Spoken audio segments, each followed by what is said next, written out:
എല്ലാ കൂട്ടുകാർക്കും സേതു കുക്കിങ്ങിലേക്ക് സ്വാഗതം. ഇന്ന് ഞാൻ വന്നിട്ടുള്ളത് അച്ചപ്പത്തിൻ്റെ റെസിപ്പി ആയിട്ടാണ്. വളരെ ടേസ്റ്റായിട്ടും എളുപ്പത്തിലും നമുക്കിത് എങ്ങനെ ചെയ്യുന്നതെന്ന് നോക്കാം. അതിനു മുമ്പ് എൻ്റെ വീഡിയോ ഇഷ്ടപ്പെട്ടാൽ ലൈക്ക് ചെയ്യുക, ഷെയർ ചെയ്യുക, ചാനൽ സബ്സ്ക്രൈബ് ചെയ്യുക. ഇനി നമുക്കിത് എങ്ങനെയാണ് ചെയ്യുന്നതെന്ന് നോക്കാം. ഇതിലേക്ക് ആവശ്യമായ സാധനങ്ങൾ: പച്ചരി വേണം. ഞാനൊരു 1.5 കപ്പ് പച്ചരിയാണ് എടുത്തേക്കുന്നത്. ഈ പച്ചരി ഏകദേശം 5 മണിക്കൂർ വെള്ളത്തിനകത്തിട്ട് കുതിർത്തെടുത്ത പച്ചരിയാണ് എടുത്തേക്കുന്നത്. പിന്നീട് ഇതിലേക്ക് ഒരു 2 ടീസ്പൂൺ എള്ള് വേണം. ഒരു 1.25 കപ്പ് തേങ്ങാപ്പാൽ വേണം. അത് ഒന്നാം പാൽ തന്നെ വേണം. പിന്നീട് ഇതിലേക്ക് ഒരു 4 ടീസ്പൂൺ പഞ്ചസാരയും ഒരു മുട്ടയും കൂടെ വേണം. ആദ്യം നമുക്ക് അച്ചപ്പത്തിൻ്റെ മാവ് തയ്യാറാക്കാം. നമുക്കതിന് പച്ചരി ഒന്ന് അരച്ചെടുക്കണം. ഞാൻ ഈ പച്ചരിക്കകത്തോട്ട് കുറച്ച് തേങ്ങാപ്പാൽ ഒഴിച്ചിട്ടാണ് ആദ്യം നല്ലതുപോലെ ഒന്ന് അരച്ചെടുക്കേണ്ടത്. നല്ല ഫൈനായിട്ട് വേണം ഇത് അരച്ചെടുക്കാൻ. ഇതിൽ തേങ്ങാപ്പാൽ നമുക്ക് കുറച്ച് ഇതിനകത്തോട്ട് ഒഴിച്ചിട്ട് ഇത് അരച്ചെടുക്കാം. പച്ചരി നന്നായിട്ട് അരഞ്ഞു കിട്ടിയിട്ടുണ്ട്. ഇനി ഇതിലേക്ക് മുട്ട പൊട്ടിച്ചൊഴിക്കാം. ഈ മുട്ട പൊട്ടിച്ചൊഴിച്ചതിന് ശേഷം നന്നായിട്ട് വീണ്ടും ഇത് അരച്ചെടുക്കണം.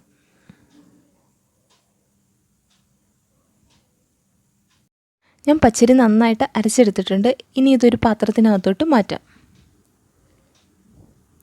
പച്ചരി അരയ്ക്കുമ്പോൾ എപ്പോഴും ശ്രദ്ധിക്കേണ്ടത് കുറച്ച് തേങ്ങാപ്പാൽ ഒഴിച്ച് വേണം പച്ചരി അരച്ചെടുക്കാൻ. അരച്ചതിന് ശേഷം പഞ്ചസാര ചേർത്ത് ഇളക്കുമ്പോൾ കുറച്ചും കൂടെ മാവ് ലൂസാവും. എന്നിട്ട് വേണം വീണ്ടും തേങ്ങാപ്പാൽ ഇതിലേക്ക് ചേർത്ത് കൊടുക്കേണ്ടുള്ളത്, ആവശ്യമുണ്ടെങ്കിൽ മാത്രം.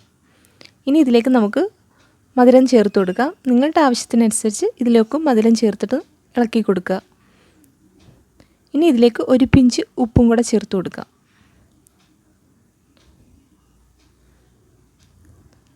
എന്നിട്ട് നന്നായിട്ട് ഇളക്കിയതിന് ശേഷം എള്ള് ചേർത്തും കൂടെ ഇളക്കി കൊടുക്കാം.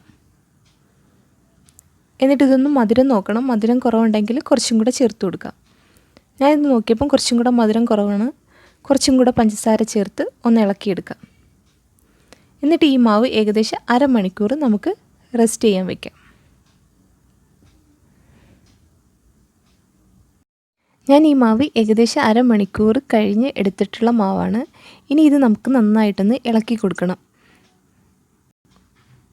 ഇളക്കി കൊടുത്ത് എടുക്കുക.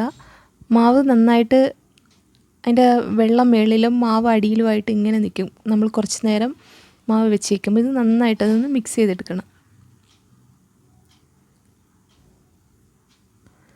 ഇതാണ് അച്ചപ്പത്തിൻ്റെ കറക്റ്റ് പരുവം. അധികം വെള്ളവും ചേർക്കരുത്, എന്നാൽ ഒട്ട് കട്ടിയാവരുത്. ഇതുപോലെ നമുക്ക് നന്നായിട്ട് ഒന്ന് ലൂസായിട്ടിരിക്കണം. ഈ പരുവത്തിൽ വേണം മാവ് തയ്യാറാക്കാൻ. നമുക്കിനി അച്ചപ്പം തയ്യാറാക്കാം. അതിന് അച്ച് വേണം. ഇതുപോലത്തെ അച്ചാണ് ഞാൻ അച്ചപ്പം തയ്യാറാക്കാനായിട്ട് എടുത്തിട്ടുള്ളത്. ഒരു പാനിനകത്തോട്ട് എണ്ണ ഒഴിച്ചു കൊടുത്തിട്ടുണ്ട്. ഈ എണ്ണയൊന്ന് ചൂടാക്കാനായിട്ട് വെക്കാം. ഇതിലോട്ട് നമുക്ക് അച്ചിട്ട് കൊടുക്കാം. ഈ അച്ച് നന്നായിട്ട് ചൂടാവണം. നന്നായിട്ട് ചൂടായാൽ മാത്രമേ മാവിനകത്തോട്ട് ഇട്ട് കൊടുത്താൽ മാവ് പിടിക്കത്തുള്ളൂ. നന്നായിട്ട് ചൂടാക്കിയെടുക്കാം.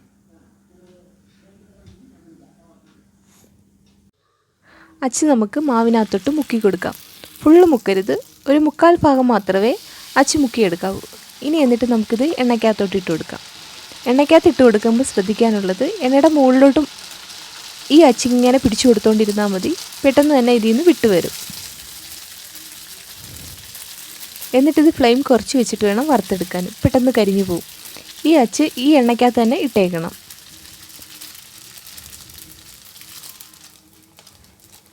ഫ്ലെയിം ഒന്ന് കുറച്ച് വെച്ചിട്ട് തിരിച്ചും മറിച്ച് വിട്ട് കൊടുത്ത് വറുത്തെടുക്കാം.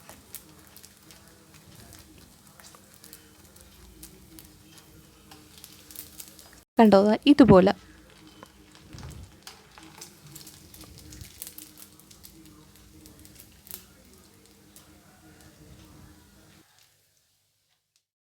ഇതുപോലെ നമുക്ക് ബാക്കിയുള്ളതും കൂടെ ഒന്ന് വറുത്തെടുക്കാം. വീണ്ടും ഇതുപോലെ മാവിലൊന്ന് മുക്കിയതിന് ശേഷം ഒന്ന് ഫ്രൈ ചെയ്തെടുക്കാം. പുതിയ അച്ച മേടിക്കുന്നെങ്കിൽ ഒരു 2-3 പ്രാവശ്യം അച്ചപ്പം ചുട്ടെടുക്കുമ്പം തന്നെ അത് അച്ചിയിൽ നിന്ന് ഇളകി വരും.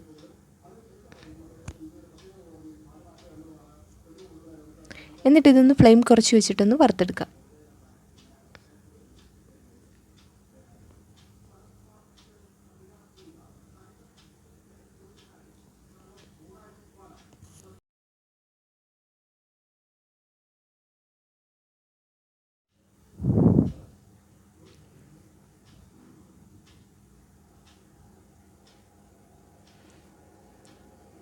ഈ ഒരു പരുവമാകുമ്പോഴത്തേക്ക് ഒന്ന് തിരിച്ചും മറിച്ചുമൊക്കെ ഒന്ന് ഇട്ട് കൊടുക്കണം.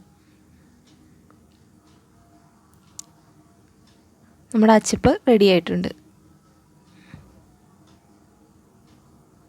കണ്ടോ? ടേസ്റ്റി ആയിട്ടുള്ള അച്ചപ്പം റെഡി ആയിട്ടുണ്ട്. ഇത് എല്ലാവരും ഒന്ന് ട്രൈ ചെയ്ത് നോക്കണം. എന്നിട്ട് നിങ്ങളുടെ ഫീഡ്ബാക്ക് അറിയിക്കുകയും വേണം. എൻ്റെ ഈ വീഡിയോ ഇഷ്ടപ്പെട്ടിട്ടുണ്ടെങ്കിൽ ലൈക്ക് ചെയ്യാനും ഷെയർ ചെയ്യാനും ചാനൽ സബ്സ്ക്രൈബ് ചെയ്യാനും മറക്കരുത്. വീണ്ടും മറ്റൊരു വീഡിയോയിൽ വീണ്ടും കാണാം.